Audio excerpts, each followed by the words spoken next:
Bienvenue dans ce 65e épisode du MakerCast, le podcast des créateurs de contenu. C'est Antoine Blanche-Maison et aujourd'hui, pour mon dernier jour à Miami, je me suis prévu un programme un peu bizarre. C'est-à-dire que je vais aller dans un grand magasin Nike ici et je vais m'acheter une belle paire de chaussures. Alors là, ça y est, t'es en train de te dire, et voilà, Antoine, il s'est fait happer par les sirènes du sponsorship. Il s'est fait sponsoriser par les grandes marques. Il a vendu son âme au diable. Alors pas tout à fait. En fait, la raison pour laquelle je vais m'acheter des Nike aujourd'hui, c'est parce que c'est totalement émotionnel et totalement irrationnel. C'est que je viens de terminer la biographie, l'autobiographie du fondateur de Nike, qui s'appelle Phil Knight. Ce livre, il s'appelle Shoe Dog. Je l'avais commencé il y a quelques mois, puis j'avais un peu laissé de côté, puis là je suis revenu dessus, je l'ai fini. Extraordinaire bouquin, j'ai adoré. Si t'aimes les romans d'aventure, il faut absolument que tu le lises parce que en même temps c'est un roman d'aventure et en même temps t'apprends beaucoup de choses sur le business, sur la détermination, sur plein de choses qui sont extrêmement utiles.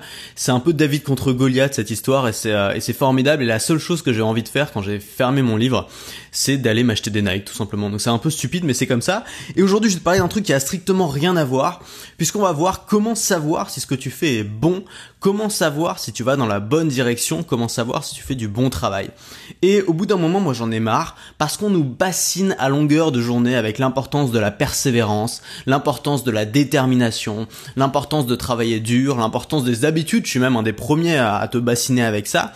Mais tout ça, ça sert à rien si à la base ce que tu fais c'est pas du bon travail. Tout ça, ça sert à rien si t'apportes de valeur à personne. Tout ça, ça sert à rien si personne n'est attiré par ce que tu fais. Et donc c'est la différence entre la persévérance et l'obstination, c'est que la persévérance c'est répéter quelque chose jusqu'à y arriver mais en allant dans la bonne direction, et l'obstination c'est répéter quelque chose en allant dans une direction qui a rien à voir, c'est ramer plus vite pour aller à Dunkerque alors que tu veux aller à New York. Donc nous, notre but, c'est pas d'être obstiné, c'est pas de répéter un truc qui a aucun sens et qui mène à rien jusqu'à n'avoir aucun résultat. Notre but, c'est de trouver quelque chose qui nous tient à cœur, quelque chose qui a des résultats, quelque chose qui marche, de le répéter tous les jours jusqu'à devenir excellent là-dedans. Et peut-être que toi, en tant que créateur de contenu, tu as ce dilemme-là, tu te poses cette question. Ok, je travaille dur, ok, je répète tous les jours, ok, je me mets des bonnes habitudes, ok, je me mets un coup de pied au cul, ok, je me mets à faire une vidéo par jour s'il le faut, un article par jour s'il le faut, un podcast par jour s'il le faut, mais est-ce que je vais dans la bonne direction? Est-ce que je fais du bon travail? Est-ce que ce que je fais est bon? Et aujourd'hui, je voudrais t'aider à répondre à cette question pour t'aider à savoir si ça vaut le coup de continuer à ramer et à galérer, ou s'il faut tout arrêter maintenant et changer radicalement de direction.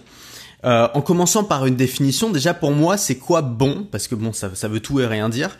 Pour moi bon, ça veut dire deux choses, c'est qui t'aide à réaliser tes objectifs tout en respectant tes valeurs. Donc deux choses, à la fois t'aider à réaliser tes objectifs, à aller dans la bonne direction, et en même temps respecter tes valeurs. Par exemple, si t'as des valeurs qui sont un peu celles de tout le monde, c'est-à-dire il faut pas faire de mal aux autres, et que t'as un grand objectif, c'est de gagner 10 millions d'euros, tu vas pas tuer ta grand-mère riche pour gagner ces 10 millions d'euros, tu vois ce que je veux dire, je pense. En gros, ce que tu auras fait ne sera pas bon si tu fais ça. Par contre, si tu arrives à gagner ces 10 millions d'euros en faisant quelque chose dont tu es fier, là tu auras fait quelque chose de bon. Je vais donner plusieurs exemples. J'ai sorti une formation il y a quelques mois qui s'appelait 10 000 abonnés sans se prostituer. C'était un peu ça. C'était t'aider à réaliser tes objectifs en respectant tes valeurs, c'est-à-dire ne pas se mettre à genoux devant son audience. Deuxième exemple, gagner 1 million d'euros tout en restant fier de moi, donc sans tuer la grand-mère. Troisième exemple, devenir président sans tremper dans les magouilles. C'est-à-dire faire quelque chose de grand qui pour moi a de l'importance sans faire quelque chose au passage qui est contraire à mes valeurs pour y arriver. Et c'est quelque chose qui non seulement va t'aider à avoir de grands résultats, à faire du bon travail, et d'ailleurs dans la biographie du fondateur de Nike, il y a énormément d'exemples comme ça, de moments où il était tiraillé entre ses objectifs et ses valeurs. Et en même temps, tu vas être fier de toi et tu vas te sentir bien. Et c'est ça finalement le plus important. L'argent ou tout ce qui peut arriver avec ne sert à rien, ou le succès au sens large ne sert à rien si t'es pas fier de toi au bout du compte. Ce qui est important à la fin de la journée, au bout du tunnel, c'est te dire j'ai fait du bon boulot et je suis fier de moi. C'est pour ça que je suis convaincu que les gens qui gagnent au loto ne sont pas heureux, et j'ai aucune envie de gagner au loto. J'ai envie de gagner ma vie en faisant quelque chose dont je suis fier. Et donc plusieurs choses, donc deux choses, donc les objectifs, faire quelque chose qui t'aide à réaliser tes objectifs, et deuxième chose, en respectant tes valeurs.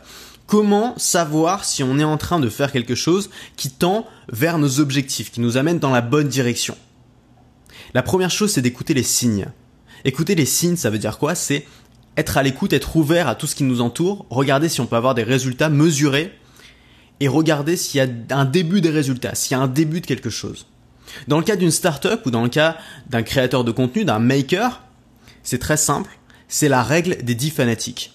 Est-ce que tu as au moins 10 personnes dans ton audience ou dans tes clients qui sont absolument fanatiques de ton contenu ou de ton produit? C'est une question très simple. Est-ce que tu as au moins 10 personnes, juste 10 personnes, pas une seule de plus, juste 10 personnes qui sont vraiment fanatiques de ton produit ou de ton contenu? Et évidemment, dans ces 10 personnes, il ne doit pas y avoir de membres de ta famille, il ne doit pas y avoir d'amis, il ne doit pas y avoir de personnes qui ont des relations affectives avec toi, il ne doit pas y avoir de gens à qui tu as ciré les pompes pendant une demi-heure. Est-ce que tu as des gens qui sont fanatiques de ce que tu fais, c'est-à-dire qui vivent en écoutant ton contenu, qui vivent presque selon tes préceptes, qui t'ont presque érigé en tant que leur dieu, tu vois, qui sont absolument fanatiques de ce que tu dis, des choses qui ont peut-être changé leur vie, ou peut-être que ton produit ils le trouvent absolument génial, ils en parlent à tout le monde. Ça, c'est un excellent signe. Ça veut dire que si tu peux te démerder juste en créant quelque chose de bien, sans essayer de faire la promo partout et de cirer les pompes de je sais pas qui, juste en faisant quelque chose de bien. Si tu peux te démerder à avoir 10 personnes qui sont absolument fans de ça, c'est bon signe. Ça veut dire que peut-être que tu vas en avoir 50, peut-être que tu vas pouvoir en avoir 100, peut-être 1000, peut-être 10 000, peut-être 1 million, peut-être 1 milliard, je sais pas, mais c'est bon signe. Regarde Apple.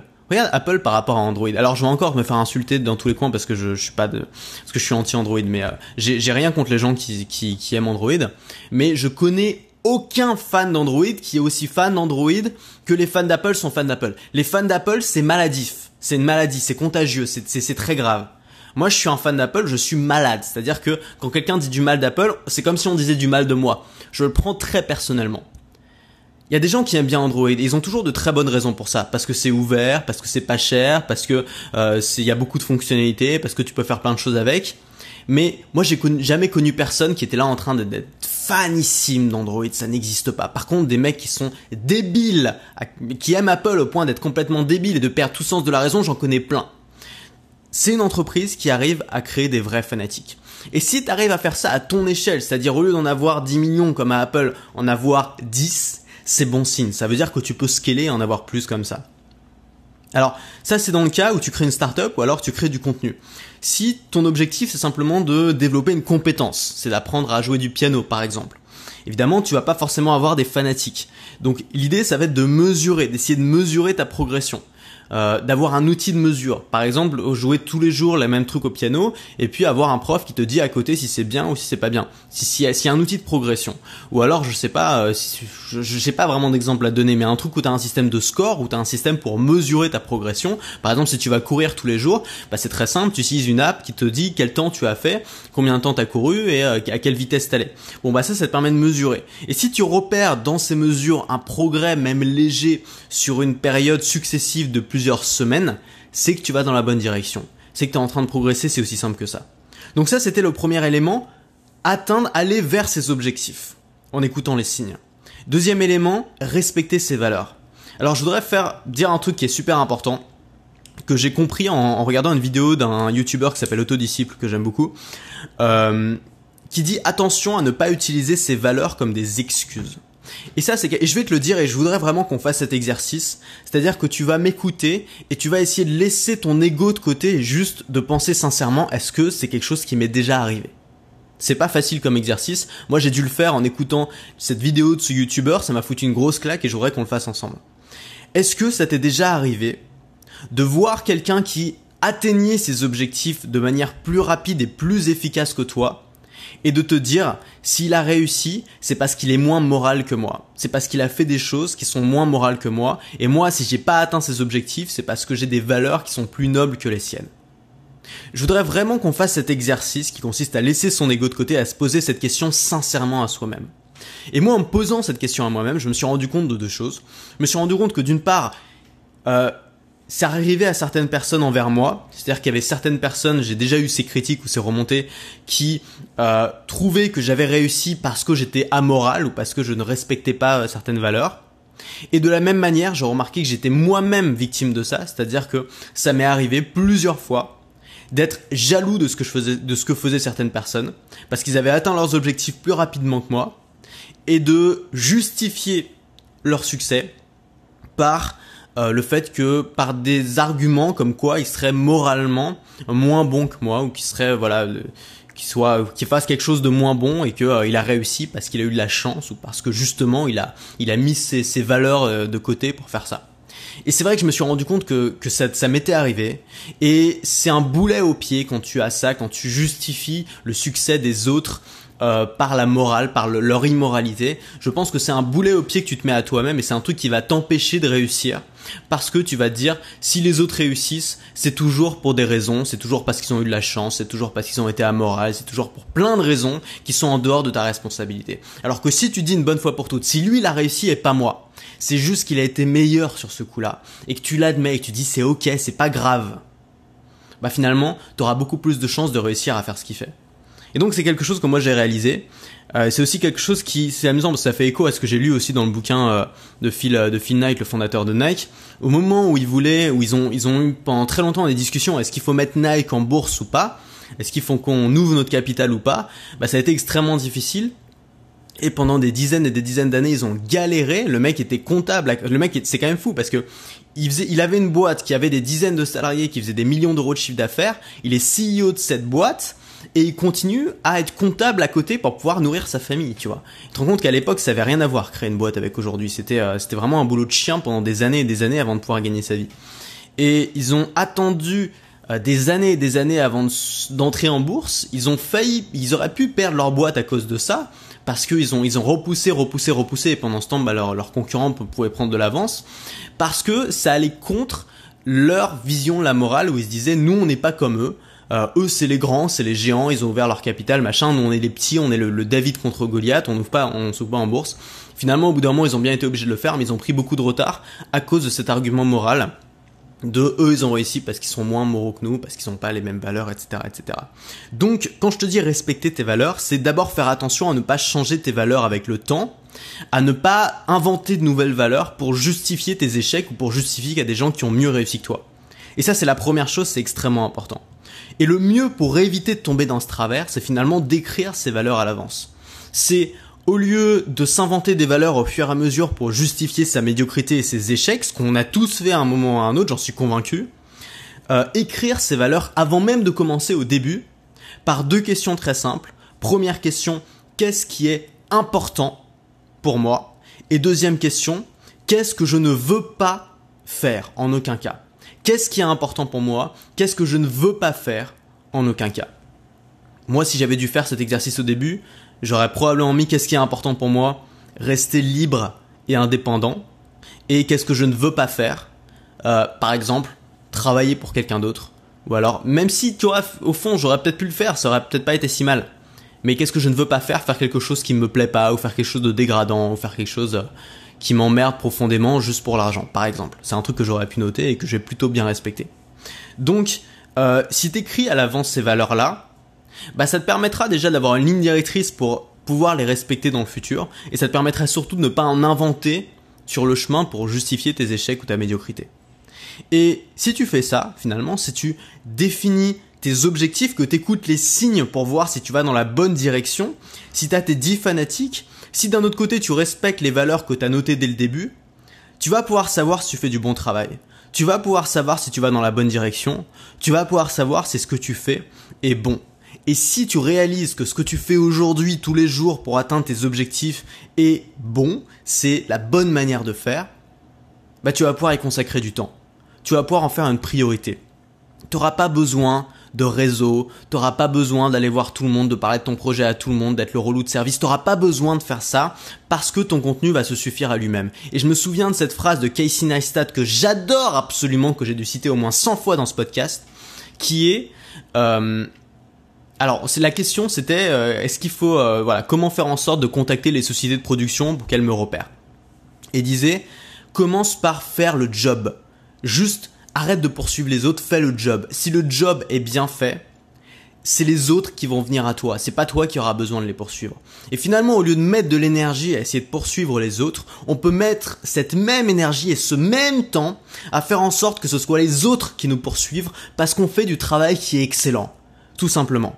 Et donc, si tu sais, grâce à l'exercice qu'on a fait, que ce que tu fais maintenant est bon, tu peux y consacrer tout le temps que tu as et toute l'énergie que tu as à devenir encore meilleur là-dedans, à accélérer le processus, à te rapprocher de tes résultats. Et t'as pas besoin de faire des stratégies de grosse hacking, d'aller parler à tout le monde, d'aller parler de ton projet à tout le monde, d'être le relou de service, même si je sais que ça peut être blessant de parler comme ça, mais parfois c'est le cas, d'être le relou de service qui parle de son projet à tout le monde. Si ton projet n'est pas bon, ça sert à rien. Tu n'as pas besoin de le faire. Si ce que tu fais est bon, c'est les autres qui vont venir à toi. Évidemment, ça peut donner un coup de pouce. Évidemment, le gros hacking, ça peut aider. Évidemment, te faire un réseau et parler de ton projet à d'autres gens, ça peut aider. Mais ça te sert à rien si ce que tu fais aujourd'hui n'est pas du bon travail. Donc c'est la base, c'est par là qu'il faut commencer. Et si tu réalises que ce que tu fais aujourd'hui n'est pas du bon travail, ne t'emmène pas dans la bonne direction ou n'est pas en accord avec tes valeurs, c'est peut-être le moment de bifurquer. C'est peut-être le moment d'essayer autre chose, d'essayer quelque chose de radicalement différent. De toute façon, tu n'as rien à perdre, tu as juste du temps à gagner puisque tu sais que la direction dans laquelle tu vas aujourd'hui n'est pas la bonne.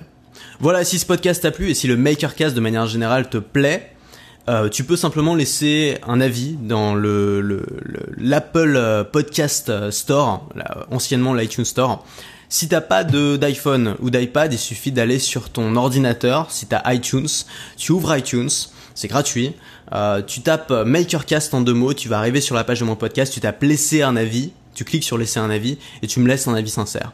Si t'es sur ton iPhone ou sur ton iPad, tu ouvres l'app Apple Podcast, tu vas dans recherche, tu tapes Makercast, tu cliques sur laisser un avis, tu laisses un avis sincère. C'est la meilleure chose que tu puisses faire aujourd'hui pour m'aider, pour aider ce podcast à continuer et surtout pour me motiver à continuer. Ça coûte rien, ça me rapporte rien, mais c'est juste un boost de motivation pour moi.